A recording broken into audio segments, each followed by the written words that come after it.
아멘. 오늘은 시편 75번째 시간입니다. 오늘은 시편 65편 1절로 13절 말씀을 통해서 승리와 축복에 대한 감사, 이런 제목으로 함께 말씀의 은혜를 나누려고 합니다.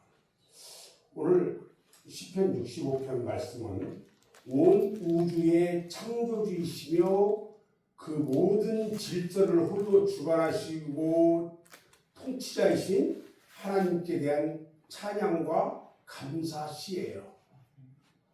특별히 다윗은 오늘 시편을 통해서 1절에서 5절까지는 인간의 죄를 사하시고 그 모든 인간으로 당신의 거룩한 전에 거하게 하시는 하나님과 구속의 은총을 찬양하고 있으며, 또 6절부터 8절까지는 삼라만상을 주관하시는 하나님의 초월하신 권능을 노래하고 있어요.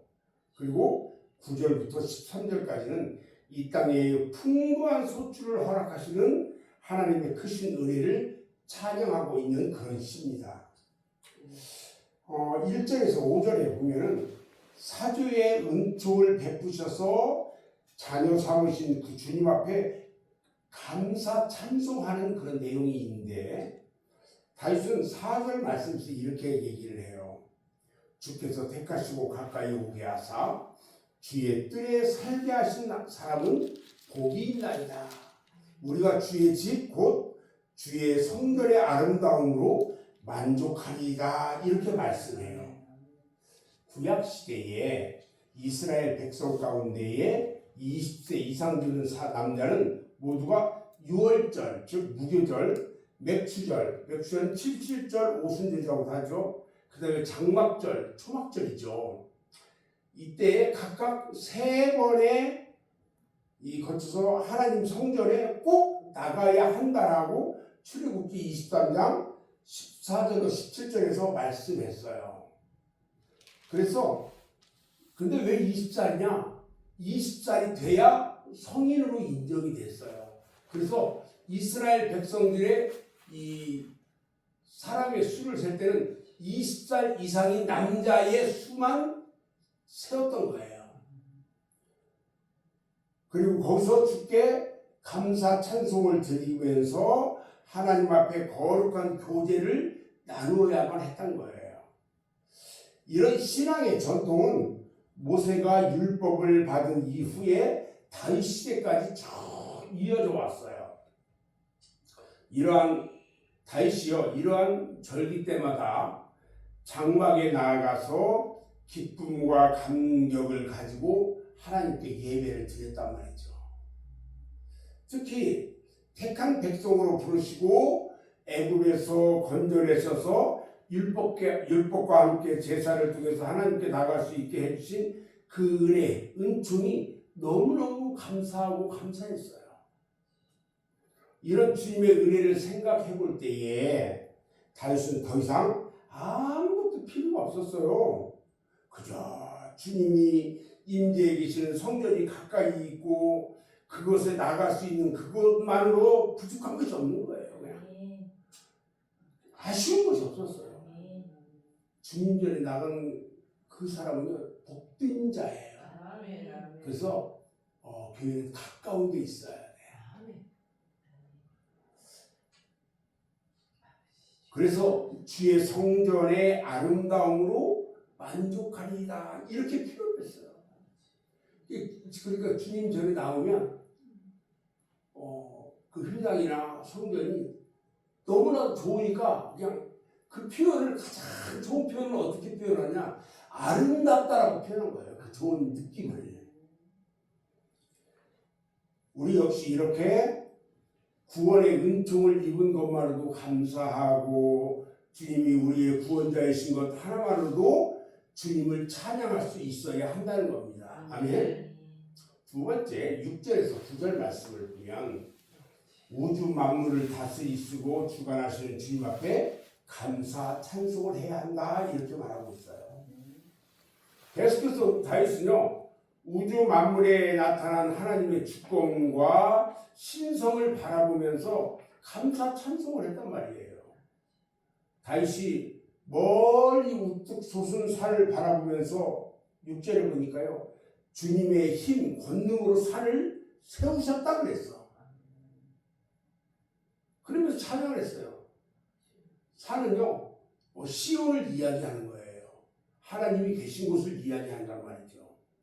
그리고 다윗은 바다에서 광풍이 일어나는 그것도 또 물결이 치는 그 정도 이것들을 보면서 어떻게 표현하냐면요. 광풍과 물결을 잔잔케 하시는 분도 하나님이십니다. 이렇게 고백해요. 온 삼다 만상이 주님께서 행하시는 그 권능의 의미로 다 바라보고 있는 거예요. 우리가 은혜 받으면요.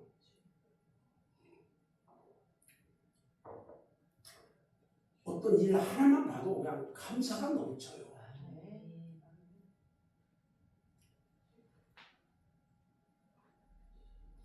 다윗이요. 8절에 보면 이렇게 표현을 해요.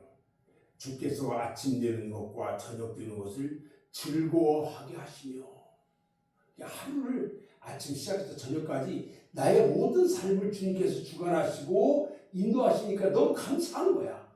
기쁨이 된 거예요. 왜 기쁨이 될까? 주의 성전에 와서 그 아름다운 성전에서 예배하고 기도하고 하는 이 일들이 너무 좋은 거예요. 은혜 받은 자만 느끼는 일이야. 아침에 동력의 해가 붉게 떠오르는 것을 보면서 해를 창조하시고 밝은 광명을 주시고 인생의 하루를 살게 하신 주님을 바라보고 기뻐하면서 감사했다는 거예요. 그리고 그 광명 아래에서 우뚝 솟은 산, 물결치는 바다를 바라보면서 주님의 위엄과 권능을 목격하고 주의 능력에 감격하고 주의 신적 위엄을 찬양하고 있는 거예요. 그리고 저녁이면 어둠을 주셔서 만물이 휴식하게 하시고 또 그 고요함을 주셔서 그 속에서 창조주 하나님을 다시 한번 가슴에 새기면서 주님을 묵상하게 하고 신령한 주님과의 대화와 교제를 나누게 하신 것에 대해서 감사를 드리는 거예요. 이렇게 뛰어서 어두워지면 육신의 눈만 감고 대신 신령한 눈을 열어서 하나님과 대화하며 주께 감사했어요. 누워서 눈을 감고 영으로 주님과 대화하는 거예요. 사실 해가 뜨고 달이 뜨는 것이 무엇이 그리 대단한 거겠어요. 보통 사람 같으면 대수롭지 않은 일로 생각을 하면서 그냥 지나칠 수 있는 일이에요. 그러나 다윗은요, 일상사에서 지금까지 있어 왔고 또 앞으로 있을 그런 평범한 것, 거기에서 하나님의 능력을 발견하고 감사하며 찬양하고 있다는 거예요. 이것이 우리의 삶이 되어야 한다는 겁니다. 또 10절에서 13절 말씀을 보면 시절을 따라 풍성한 식량을 베푸시는 주님께 찬양하고 있어요.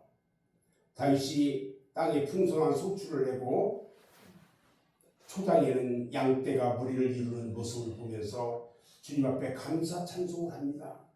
오늘 9절에서 11절 말씀에 보면요, 땅을 돌보사 물을 내어 심히 윤택하게 하시며 하나님의 강에 물이 가득하게 하시고 이같이 땅을 예비하신 후에 그들에게 곡식을 주시나이다. 주께서 밭고랑의 물을 넉넉히 대사 그 이랑을 평평하게 하시며 또 단비로 부드럽게 하시고 그 싹에 복 주시나이다. 주의 은택으로 한 해를 관씌우시니 주의 길에는 기름이 떨어지며, 이렇게 말씀해요. 얼마나 아름답게 감사하는지요. 다윗이요, 풍성한 소출과 식량을 허락하신 모든 것에 이것들은 모든 것이 주의 은혜임을 분명히 깨닫고 감사했어요. 땅이 비옥하게 된 것도 하나님이 윤택하게 하셨기 때문이라고 깨달았어요. 그의 눈과 밭에 물이 풍성하고 또 주께서 은혜를 베풀어 적당한 우로를 내려주셨기 때문이라고 알았어요. 자신이 열심히 땀을 흘렸기 때문에, 아니면 자신이 부지런했기에, 아니면 자신이 토양과 공물을 잘 관리했기에 농사에 성공하고 큰 소출을 내었다고 자만하지 않았다는 거예요. 오직 주님이 허락하신 모든 것들로 인해서 감사만 넘쳤어요.